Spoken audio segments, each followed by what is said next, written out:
सोचिए, एक ऐसी जगह जो सिर्फ पत्थर और गारे की नहीं, बल्कि शहंशाहों के सपनों, उनकी जीत और यहाँ तक कि उनकी त्रास्तियों से बनी हो। जी हाँ, आज हम बात करने वाले हैं आगरा के किले की, एक ऐसी इमारत जिसकी दीवारों ने एक पूरे साम्राज्य की कहानी को अपने अंदर समेट रखा है। देखिए, ये किला किसी एक बादशाह की देन नहीं है। इसे बनाने में चार मुगल शहंशाहों का हाथ था। मतलब 4 पीढ़ियों की सोच और मेहनत का नतीजा है, और हर किसी ने इस पर अपनी एक अलग ही छाप छोड़ी। और जानते हैं इसे बनने में कितना वक्त लगा? पूरे 95 साल, मतलब लगभग एक पूरी सदी। तो ये सिर्फ एक इमारत नहीं थी, ये तो एक खानदान की विरासत थी, उनकी ताकत और शान की वो कहानी जो कभी खत्म नहीं होना चाहती थी। और इसे बनाया किसने? 35 लाख से भी ज्यादा मजदूरों ने। अरे, ये तो आज के कई बड़े शहरों की आबादी से भी ज्यादा है। जरा अंदाजा लगाइए उस जमाने में ये कितना बड़ा और मुश्किल काम रहा होगा। तो चलिए अब अंदर चलते हैं, इस शहर के अंदर बसे एक और शहर में। देखिए, इसकी शुरुआत हुई थी एक किले के तौर पर, दुनिया को एक सीधा सा संदेश देने के लिए कि मुगल आ चुके हैं और वो यहीं रहने वाले हैं। पर एक मजेदार बात बताऊं, आज हम किले का जो हिस्सा घूम पाते हैं ना, वो असल में सिर्फ 30% है। जी हाँ, इसका 70% हिस्सा आज भी एक एक्टिव मिलिट्री बेस है। ये बात हमें याद दिलाती है कि इसकी सारी खूबसूरती के पीछे ये हमेशा से एक वॉर मशीन रहा है। तो इस किले की कहानी की असल शुरुआत होती है शहंशाह अकबर से। वो एक विजनरी थे और एक जबरदस्त योद्धा भी। उन्होंने यहाँ के एक पुराने टूटे फूटे किले को लाल पत्थर की एक ऐसी मजबूत ताकत में बदल दिया जिसे कोई जीत ना सके। अकबर ने इसकी सुरक्षा में कोई कमी नहीं छोड़ी थी। दीवारें ऐसी ढलान वाली बनवाई कि दुश्मन चढ़ ही ना पाए। ऊपर से बड़े बड़े पत्थर लुढ़काने की जगह और तो और खौलता हुआ तेल और पानी डालने के लिए भी सुराख बनाए गए थे। मतलब ये एक तरह का जानलेवा जाल था। लेकिन ये किला सिर्फ लड़ाई के लिए ही नहीं था।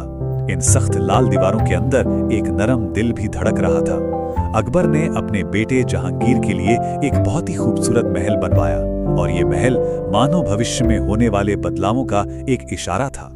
और इस महल के अंदर एक कमाल की चीज थी, एक बहुत बड़ा बाथटब जिसे एक ही पत्थर को तराश कर बनाया गया था। सोचे तो सही, कितनी मेहनत और कारीगरी लगी होगी इसे बनाने में। अफसोस की बात है कि बाद में अंग्रेजों ने इसे इसकी असली जगह से हटवाकर बाहर रखवा दिया। तो अब कहानी में एंट्री होती है अकबर के पोते शाहजहां की। देखिए, शाहजहां में अपने दादा जैसी फौजी ताकत वाली बात नहीं थी।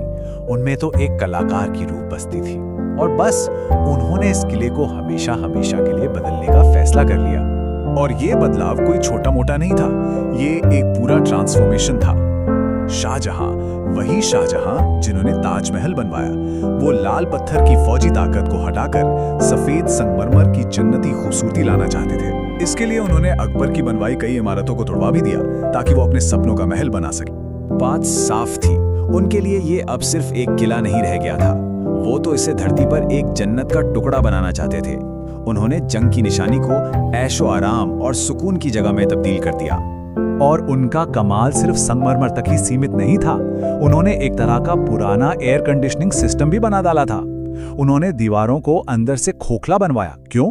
ताकि गर्मियों में उनमें ठंडा पानी बह सके और सर्दियों में गर्म। सोचिए, उस जमाने की कितनी जबरदस्त इंजीनियरिंग रही होगी ये।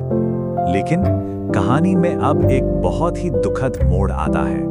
शाहजहां ने जिस जन्नत को इतने शौक से अपने लिए बनाया था, वही जन्नत उनके लिए एक सोने का पिंजरा बन गई। सोचकर भी अजीब लगता है कि अपने ही बेटे के हाथों सत्ता से बेदखल होना पड़ा, और उसी महल में कैदी बनकर रहना पड़ा जिसे इतने प्यार से बनवाया था।